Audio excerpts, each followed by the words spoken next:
Telangana CM Revanth Reddy జిల్లాలో పర్యటనకు సిద్ధమయ్యారు. జూన్ 1 నుంచి జిల్లాలో పర్యటించబోతున్నారు. ఎల్లుండి ఆదిలాబాద్ కు వెళ్లనున్న సీఎం అక్కడ రెండో విడత ఇందిరమ్మ ఇళ్లకు శ్రీకారం చుట్టనున్నారు. అలాగే బహిరంగ సభలో పాల్గొనున్నారు. జూన్ 3న కోహెడకు వెళ్లనున్నారు. అత్యాధునిక ఇంటిగ్రేటెడ్ మార్కెట్ నిర్మాణానికి శంకుస్థాపన చేయనున్నారు. 239 ఎకరాల్లో అత్యాధునిక సౌకర్యాలతో మార్కెట్ నిర్మాణం చేపడుతోంది ప్రభుత్వం. ఇక జూన్ 4న మహబూబ్ నగర్ లో పర్యటించనున్నారు. జూరాల, నారాయణపేట్, కొడంగల్, ఎత్తిపోతల పనులను పరిశీలించనున్నారు సీఎం.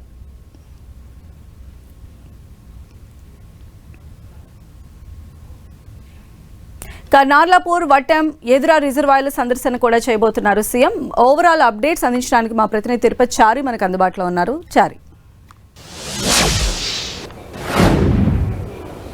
సంధ్య, తెలంగాణ రాష్ట్ర ముఖ్యమంత్రి రేవంత్ రెడ్డి జూన్ 1వ తేదీ నుండి 5వ తేదీ వరకు అంటే 5 రోజుల పాటు ఈ జిల్లాల పర్యటన చేయబోతున్నారు. ఇందులో 4 రోజులు జిల్లాల పర్యటనలో పాల్గొంటారు.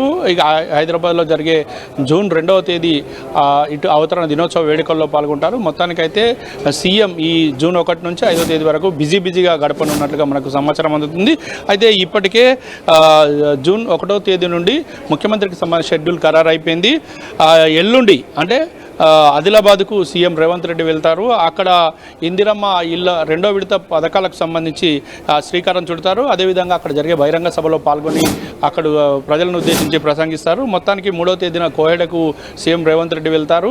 ఆ కోహెడ్లో 239 ఎకరాల్లో అత్యంత ఆధునిక ఇంటిగ్రేటెడ్ మార్కెట్ భవన నిర్మాణానికి శంకుస్థాపన చేస్తారు. అక్కడ కూడా జరిగే బహిరంగ సభలో కూడా ముఖ్యమంత్రి రేవంత్ రెడ్డి పాల్గొంటారు. ఇక దీంతో పాటు అనంతరం మహబూబ్ నగర్ జిల్లాలో పర్యటిస్తారు. ఇక సోమశిలలో ఆ రోజు రాత్రి బస చేస్తారు. ఇక 4వ తేదీన జూరాల, నారాయణపేట, అదేవిధంగా కొడంగల్, ఎత్తిపోతల పథకాలకు సంబంధించిన పనులను పరిశీలిస్తారు. ఆ తర్వాత నార్లాపూర్, వట్టెం, ఎదుల రిజర్వాయర్లకు సంబంధించి సందర్శన చేసి పెండింగ్ ప్రాజెక్టులపై అక్కడనే సమీక్ష చేసే అవకాశం ఉంది. దీనికి సంబంధించి ఏర్పాట్లు చేయాలని సీఎం ఆఫీస్ నుంచి ఆదేశాలు వెళ్ళాయి. ఇక జూన్ 5వ తేదీన పరేడ్ గ్రౌండ్లో జరిగే కార్యక్రమంలో మహిళలకు బస్సుల పంపిణీ చేస్తారు. మొత్తానికి 199 కోట్ల రూపాయలతో 553 బస్సులను పంపిణీ చేయనున్నారు.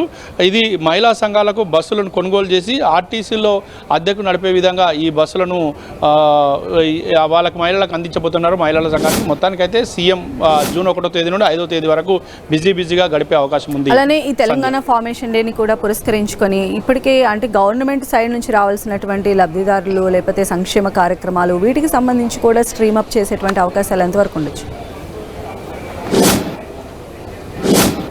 ఖచ్చితంగా జూన్ 2వ తేదీ రాష్ట్ర అవతరణ దినోత్సవం సందర్భంగా అనేక కార్యక్రమాలకు సంబంధించి ఇప్పటికే రాష్ట్ర ప్రభుత్వం శ్రీకారం చుడుతుంది. ఆ కార్యక్రమాలను విజయవంతం చేయడంతో పాటు ఎక్కడికక్కడ జిల్లాల వారీగా జూన్ 2 వేడుకలను ఘనంగా నిర్వహించాలని కూడా చెప్పేసి రాష్ట్ర ప్రభుత్వం ఇప్పటికే ఆదేశాలు ఇచ్చింది. దీనికి సంబంధించిన ఏర్పాట్లు చేయాలని సిఎస్ రామకృష్ణరావు కూడా ఆదేశాలు జారీ చేశారు. దీనికోసం ఏర్పాట్లు చేస్తున్నారు.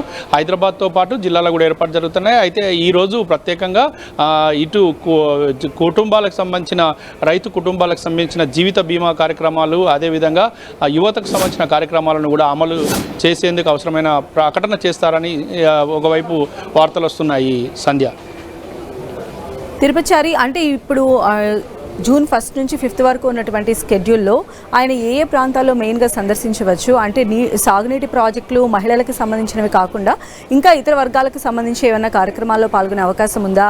అదేవిధంగా అంటే గవర్నమెంట్ తరపు నుంచి సంక్షేమ పథకాలు ప్రజలకు వెళ్తున్నాయా? ఇలా ఏమన్నా ప్రజలతో మమేకమయ్యి ఆయన మాట్లాడేటువంటి ఛాన్సెస్ ఉండొచ్చా? అయితే ఈ సందర్భంగా ఆయా జిల్లాలకు సంబంధించిన ప్రజాప్రతినిధులు అధికారులతో ఎక్కడికక్కడ సమీక్ష చేసే అవకాశం ఉంది. అంతేకాకుండా అక్కడ ప్రజల నుంచి ఫీడ్బ్యాక్ కూడా తీసుకుంటారనే సమాచారం అందుతుంది. మొత్తానికైతే ఈ జిల్లాల పర్యటన సందర్భంగా ప్రజలకు ఎలాంటి సంక్షేమ పథకాలు అందుతున్నాయి, వాళ్ళు ఇంకేం కోరుకుంటారనే విషయాలపైన కూడా ఆరా తీసే అవకాశం ఉంది. సంధ్య, రైట్ తిరుపతి.